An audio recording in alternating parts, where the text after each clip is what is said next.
विधानसभा चुनाव होने में कुछ ही महीने बाकी, लेकिन उसके पहले ही सियासी पारा हाई हो चुका है। यानी कि राज्य में हिंदुत्व की लहर जोर पकड़ रही है और इसका सबसे बड़ा कारण बने हैं बागेश्वर धाम के पीठाधीश्वर पंडित धीरेन्द्र कृष्ण शास्त्री।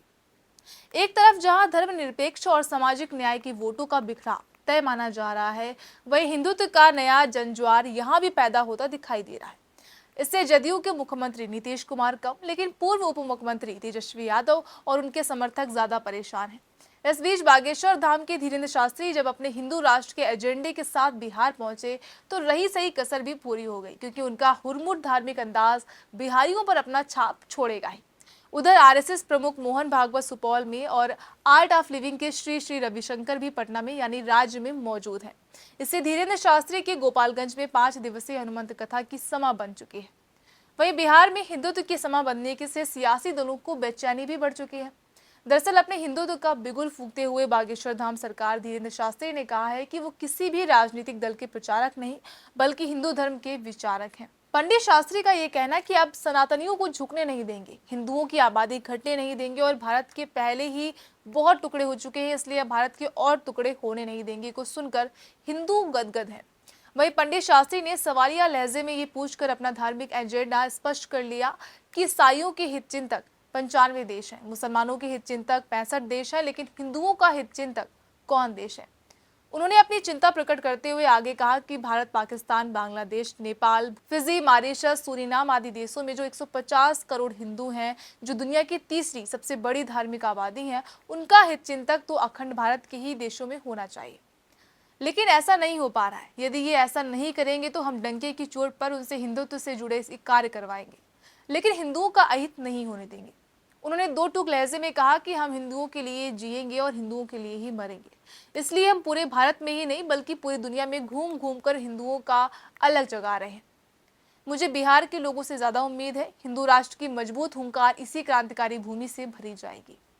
स्वाभाविक है कि बिहार में बागेश्वर धाम सरकार धीरेन्द्र शास्त्री का एक धार्मिक नेता वाला अवतार दिखा। इससे पहले वो उड़ीसा, झारखंड, उत्तर प्रदेश, मध्य प्रदेश, राजस्थान आदि राज्यों को भी हिंदुत्व और भारतीयता के लिहाज से जगाते चले जा रहे हैं। बागेश्वर धाम के पीठाधीश्वर ने कहा कि भारत को बंटने नहीं देंगे, हिंदुओं को घटने नहीं देंगे, हम हिंदू राष्ट्र बनाने आए। चूंकि बिहार राज्य में इस साल विधानसभा चुनाव होने वाले हैं, जिसको लेकर सभी दलों ने जोर आजमाइश भी शुरू कर दी है। इस लिहाज से मार्च के पहले दूसरे सप्ताह में, वो भी होली से ठीक पहले, बिहार में आरएसएस प्रमुख मोहन भागवत, बागेश्वर सरकार धीरेन्द्र शास्त्री और आर्ट ऑफ लिविंग के संस्थापक श्री श्री रविशंकर का दौरा करना महत्वपूर्ण है। इससे सामाजिक न्याय और धर्मनिरपेक्षता के लिहाज से सजग रहे बिहार में हिंदुत्व का एक नया उफान पैदा होगा, जिससे सूबे में भाजपा की जड़ें और ज्यादा मजबूती से जमेंगी। चूंकि उड़ीसा विधानसभा चुनाव में जीत चुकी भाजपा झारखंड विधानसभा चुनाव में मुंह खा चुकी है, इसलिए आगामी बिहार विधानसभा चुनाव को वो हर हाल में जीतना चाहती है। वो यहाँ पर जदयू के साथ चुनाव लड़ती आई है, इसलिए विपक्षी पार्टी राजद और कांग्रेस को इतना कमजोर कर देना चाहती है कि उसके सहयोग से जदयू पुरानी बार्गेनिंग करने के लायक ही नहीं बचे। इसलिए वो इस बार जदयू की सीटों को, संख्या को भी कतरने का मन बना चुकी है। ये सब कुछ करना इसलिए बेहद जरूरी है कि 2026 के पूर्वार्ध में ही पश्चिम बंगाल विधानसभा के चुनाव भी आने वाले हैं, जहां चुनाव जीतना दिल्ली के बाद मोदी सरकार की हिट लिस्ट में है। समझा जाता है कि एक के बाद एक यानी हरियाणा, महाराष्ट्र और दिल्ली जैसे मुश्किल विधानसभा चुनावों में अपनी जीत का परचम लहरा चुकी भाजपा अब बिहार में भी वही प्रयोग करने जा रही है।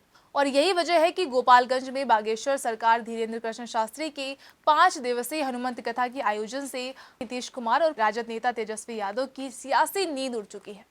वहीं प्रयागराज महाकुंभ के बाद भाजपा की राष्ट्रीय अंतर्राष्ट्रीय हवा बनी है, उससे भी ये नेता भीतर ही भीतर परेशान है। तेजस्वी यादव और उनके समर्थक तो इस आयोजन को लेकर ऊट पटांग बयानबाजी भी तेज कर चुके हैं। वहीं बिहार के पूर्व मुख्यमंत्री लालू प्रसाद की गृह जनपद गोपालगंज के भोरे प्रखंड के रामनगर स्थित श्री राम जानकी मठ इन दिनों हिंदुत्व और सनातनियों की आस्था का केंद्र बन रहा है। यहाँ भारी संख्या में श्रद्धालु धीरेन्द्र शास्त्री की कथा सुनने के लिए पहुंच रहे हैं और कुछ दिनों पहले उन्होंने अपने प्रवचन में हिंदुत्व और हिंदू राष्ट्र को लेकर एक बड़ा बयान दिया था, जो और 2 टूक कहा था कि देश में सिर्फ आर्टिफिशियल इंटेलिजेंस यानी एआई ही नहीं, बल्कि हिंदुत्व इंटेलिजेंस यानी एचआई भी होना चाहिए। वहीं यूपी के संभल में कथित 2000 साल पुराने संग्रहालय में मिले सनातन के सबूतों के बारे में धीरेन्द्र शास्त्री ने कहा था कि ये वो देश है जहां करोड़ों अरबों सालों के सबूत मिलेंगे और वहीं पर सनातन मिलेगा। सनातन आदिकाल से पृथ्वी पर मानव सभ्यता के अस्तित्व में आने के बाद से है और ये पूरी दुनिया में पाया जाएगा। फिर जब दूसरे शहरों में भी इसी तरह की खुदाई होने की संभावना पर सवाल किया गया, तब पंडित धीरेन्द्र शास्त्री ने अपने अंदाज में कहा कि होनी चाहिए, तुम्हारे घर में भी हो जाए। बता दें कि भोरे में भारी भीड़ के आने और वाहनों को खड़ी करने के लिए जगह जगह पार्किंग स्टैंड बनाए गए और वीआईपी एंट्री के साथ साथ एम्बुलेंस और फायर ट्रक के आगमन के लिए अलग अलग रूट बनाए गए। तो दोस्तों, क्या बिहार में हिंदुत्व की लहर भाजपा को सत्ता के और करीब ले आएगी, या फिर नीतीश और तेजस्वी सियासी मोर्चे पर कुछ नया दांव चलेंगे? अपनी राय हमें कमेंट में जरूर बताइएगा। मैं सुप्रिया सिंह, आप देख रहे हैं न्यूज़ चेक।